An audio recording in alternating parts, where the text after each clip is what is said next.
David dans la caverne d'En-Gedi. En-Gedi, voir Genèse 14.7 et Ézéchiel 47.10, note. Le hameau, à 1 km du bord de la mer, est dominé par une montagne calcaire à pic, dans les flancs de laquelle se trouvent de nombreuses cavernes. David pouvait se rendre en 6 ou 7 heures de Mahon à En-Gedi. Harper dit en parlant de ces hauteurs qui dominent le bord occidental de la mer Morte, des parois de rochers d'une hauteur immense, des ravins infranchissables caractérisent cette région que la Bible appelle les rochers des bouquetins.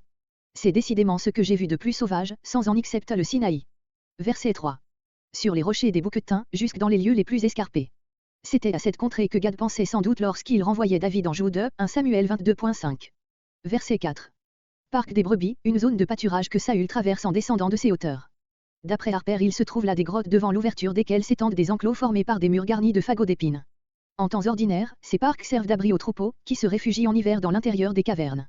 Se couvrir les pieds, voir Juge 3.24, note. Au fond de la caverne. Ces cavernes forment des labyrinthes souterrains infiniment ramifiés où peuvent se cacher de grandes troupes d'hommes. Strabon en mentionne une où pouvaient s'abriter 4000 hommes et Pocock en mentionne une autre, entre Bethléem et En-Gedi, où 30 000 personnes se réfugièrent pour échapper au Simoun. Saül resta sans doute près de l'entrée. Verset 5. Le coin du manteau, Saül avait déposé ce vêtement. Verset 6.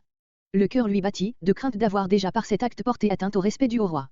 La suite, verset 7, montre même qu'il se sentait avec effroi sur le point de faire quelque chose de pire. Verset 8. Réprima, naturellement par gestes et à voix basse. Verset 10. Les paroles de Jean.